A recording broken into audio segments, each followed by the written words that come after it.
Punta na naman tayo ng school ni RJ.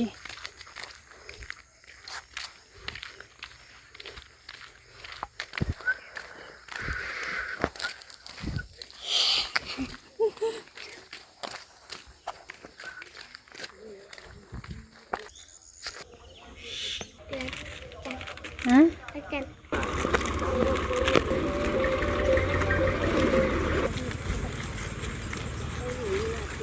Yung bato este ho.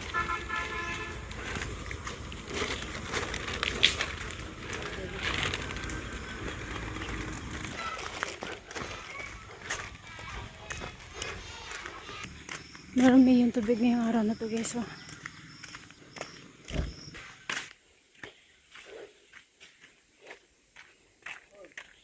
Pinutol nila lahat yung mga kahoy dito na side. Yung mandadaanan ng kung saan banda yung poste. Kaya na matataas ba para walang sagabal sa wire. Pag ililipat na nila yung mga wire. Ayan na. Naglagay sila ng bago. Kasi dito pag winter guys, sobrang lakas ng hangin dito. Para hindi matumba yung mga puno o hindi masagi yung mga wire ng kuryente. Kailangan talaga nilang putulin yung mga puno. Masanga-sanga lang naman, hindi yung nilalahat ganun. Even kalapati pala.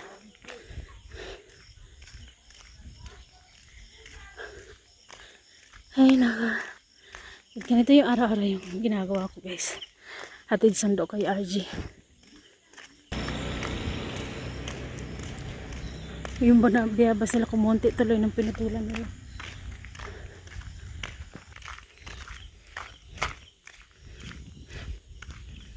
Yung iba guys, hina-harvest na nila yung mga mais nila. Pero yung sa amin ganda, hindi pa naman, patuyo pa lang yung dahon ng mga mais.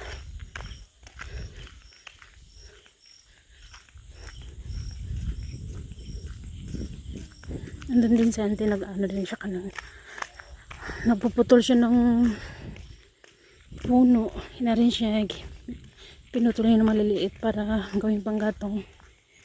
Katabi nila yan. Kasi pinutol din yung mga ano nila eh. Pinaputol din kasi yung tagakabit ng mga wire guys. Pinaputol talaga nila yung mga puno-puno.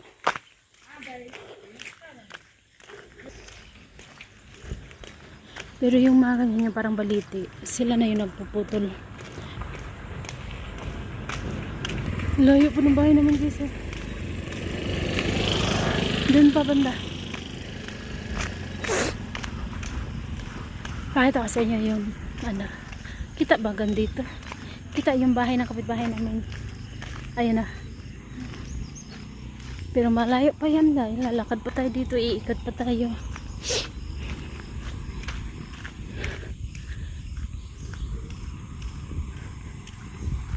Ayan, ito, nung kailan yun sila yung nagputol, ano na din sila ng tawag na ng tao ba para putulin. Pero yung mga puno ng bahay-bahay, kumbaga kami, may puno kami sa bahay namin sa labas, ganun. So kami na mismo yung magpuputol ng mga sanga-sanga nun.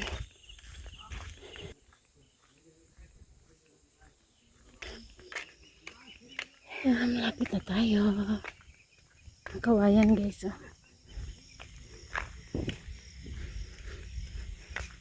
Dito rin yung halos lahat din dito binibili eh. Yung mga kawayan na yan. Bibilin mo yan.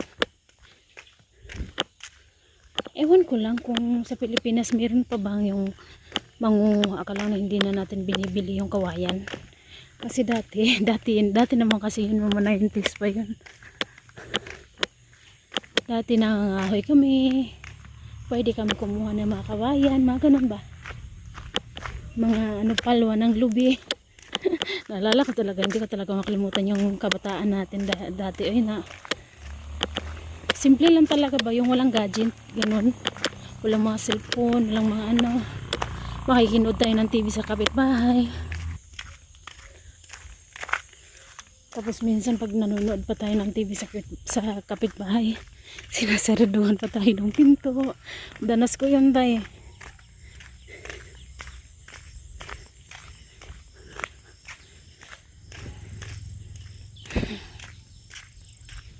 Pero mas maganda talaga yung kabataan natin dati kaysa ngayon. Kami yung dati na yung mga laro natin dati, simple lang talaga. Batang 90s talaga.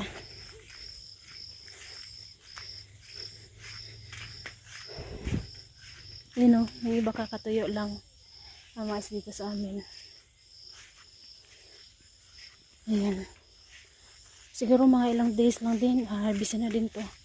Pero guys, may iba naman na ganyan pa siya. Ayan.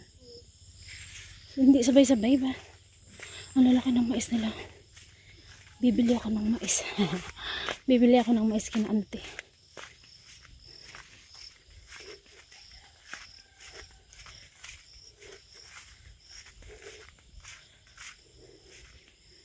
Ayan, nakarating na rin tayo.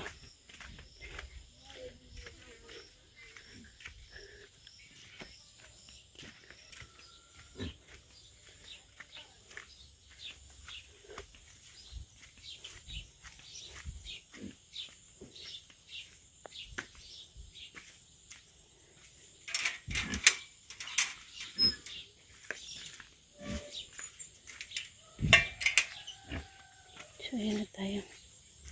Andito na tayo sa bahay.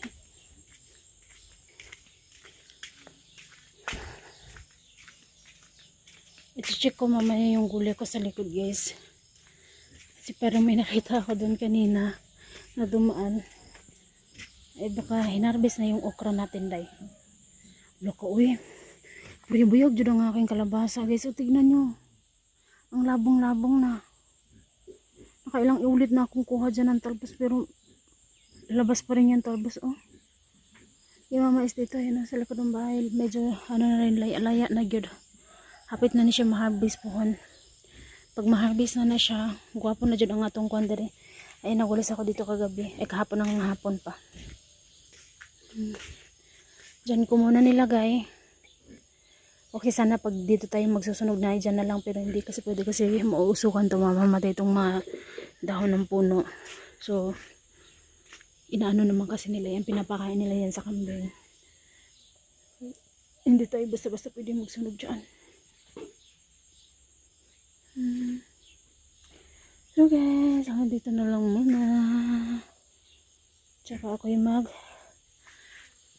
maghugas-hugas ng plato. Hugas ng plato, magano ako maglinis. Yung aking, tingnan nyo, namulaklak din siya. Yung kulitis, grabe to. Halos pumantay na talaga. Ayan Ang pipino soon. Makakatikim na tayo yan sa ating pipino.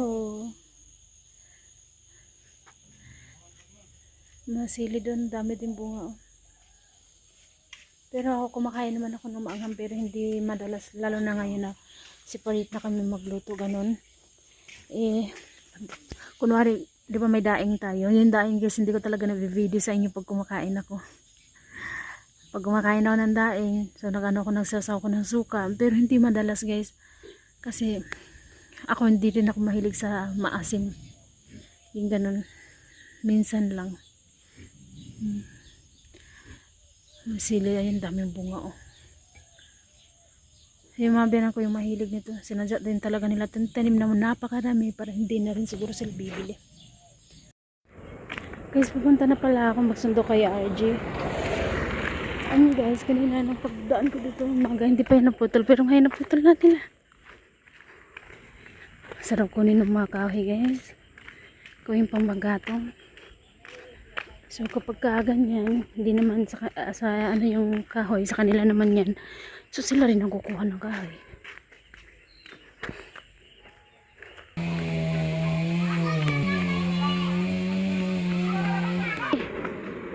Kire, o sa lugar to peri? Sili pa, cat. A for apple. B for Boy. C for God.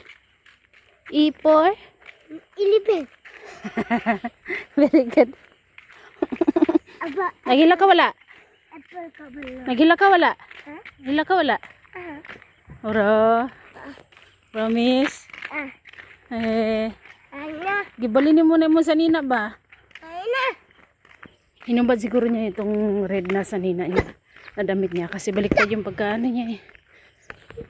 Baliktad yung harap naging likod.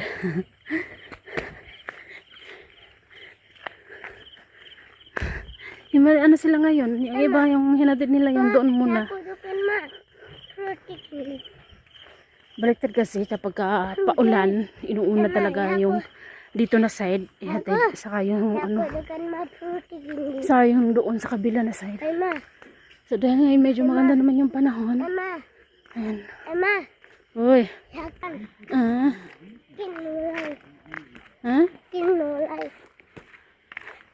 Siya, di sumaglit dito. Maglinis na dito guys ha. Ganito yung gusto ko.